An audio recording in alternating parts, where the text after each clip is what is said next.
Just out here working on this sander, some more lighting, some wiring stuff. Just getting ready for supposedly another storm tomorrow, but got this Briggs 10.5 horse electric starter. Runs the sander, and I'm sick of having to worry about batteries because usually lots of times running in pretty cold weather. So I got this Optima blue top AGM, this advanced glass mat. What is it? 750 cold cranking. It's a short little battery, and I mean you can see the holders there. I guess they call it a marine dual purpose. But my thinking was some good performance at cold temperatures and not have to worry. One thing I found was the negative terminal was smaller. The pole here was quite a bit smaller. This clamp, I had to put a shim in there to even get it to bite. Of course, keeping the positives covered. And then it's kind of unsightly because I don't have any billet aluminum type holder here, but I'm using this wooden block as a spacer up on those to keep the battery in place. Then I'm not much for wiring, but I could not see the sand coming out of the hopper here when I was salting, even though I've got these rigid dualies up here on the rack. Leaves a big shadow where that's lit up. So like most commercial sanding operations, I had to have something on the hopper itself pointing down.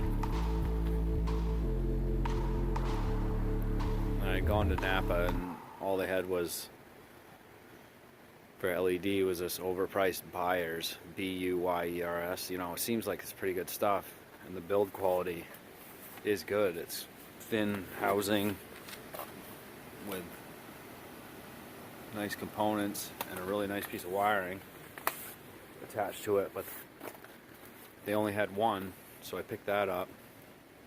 And then my buddy had one of these he's been buying off Amazon, some no-name brand. I think he's getting them for less than 20 bucks. That thing was more than twice that, and it's hard to tell on the camera, but that's from the cheap light. And over there, that Buyers is much dimmer, so I can't recommend the Buyers. I don't save the boxes for this stuff working outside. But what's cool is I have these lights on a wireless control module, so I don't have to run switches for them. Blazer 12-volt wireless control module. There's 8 different ports, 8 buttons to put different lights on. So what I did was I ran wiring down the length of the sander, put holes to keep it out of the way. Come up here, this is all I could find for connectors, so it's kind of a quick job, but here I can disconnect these butt connectors and just take the whole sander out and leave the wiring on the truck also.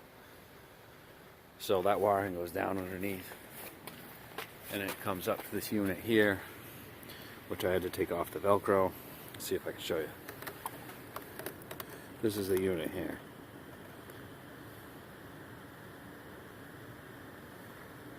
Blazer. As you can see, it's all those different ports for wiring, and I wanted it hard mounted. I told my buddy, but he used that Velcro. Of course, the first time I peeled it off, it let go, so I just put some adhesive behind the Velcro and letting that cure, and then I'm going to mount that back up. But that really, so how that works is you just check this out. So I put that one on that, and then it saves you from running the wires back to the firewall and drilling a hole for a switch and all that kind of jazz. And I also have a light bar, rigid light bar, 20-inch E-series on that controller as well. and that's like plowing in HD with that. The hood's open, you can't see it right now. I'll show that in detail another time. But back to this. With that lighting like that, I can see the sand coming right out of the spinner. Make sure to do a better job and save me sand and make sure not to miss a spot. But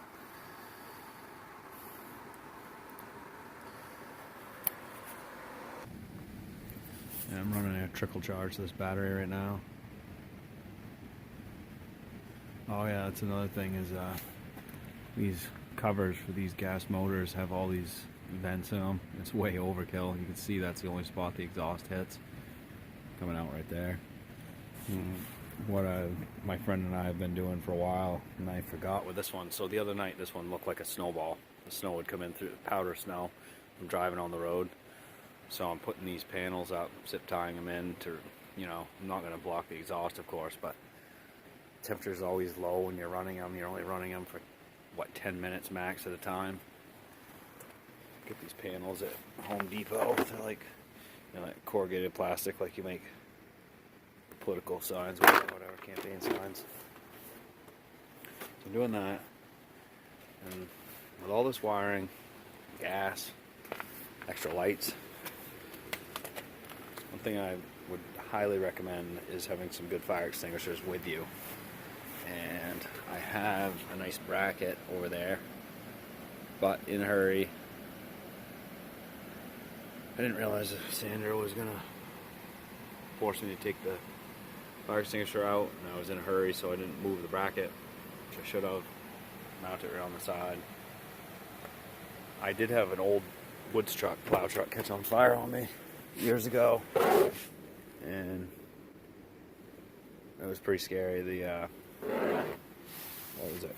Power steering line burst, dripped on the manifold, caught on fire. It took I didn't even have a fire extinguisher. I ran to the nearest neighbor's house.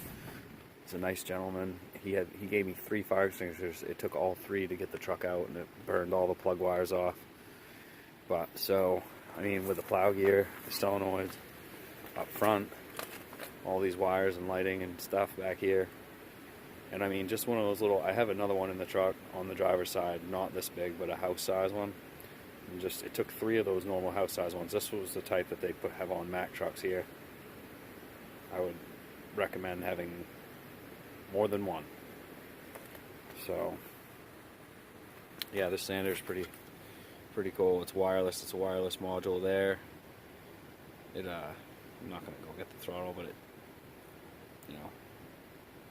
with a remote, slides that choke up and throttles up and down and engages the spinner clutch.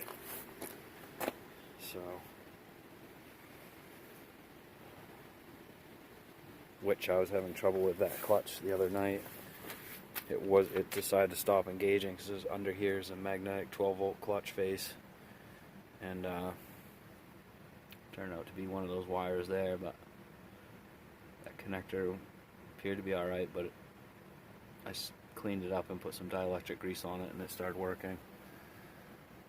So people think that when they see you just pull in their driveway, press the button and throw some sand in a few minutes and be gone, but that's all there is to it. Well, there's a lot that goes on behind the scenes to pressing that button to get that sand to come out. Just loading it, you have to have a loader, equipment.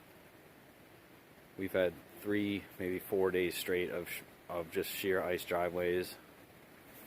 I've had calls every day for sand. One place I was gonna go do it, and I texted the woman and had not heard back, and then she said she texted back that it didn't seem too bad and to not bother, so I didn't, and I knew I should have. Well, today she called, and her friend went right off the road and smashed her car into the ditch against a tree. So, and the tow truck wouldn't go down there without sand, so I ended up sanding it after all. But other than that, waiting on this storm. I don't know what we're gonna get. 3 to 5, 6 to 8, 8 to 12. Who knows? As long as we get enough to plow. not too much. We need the Goldilocks, right? Alright, well, like, comment, subscribe.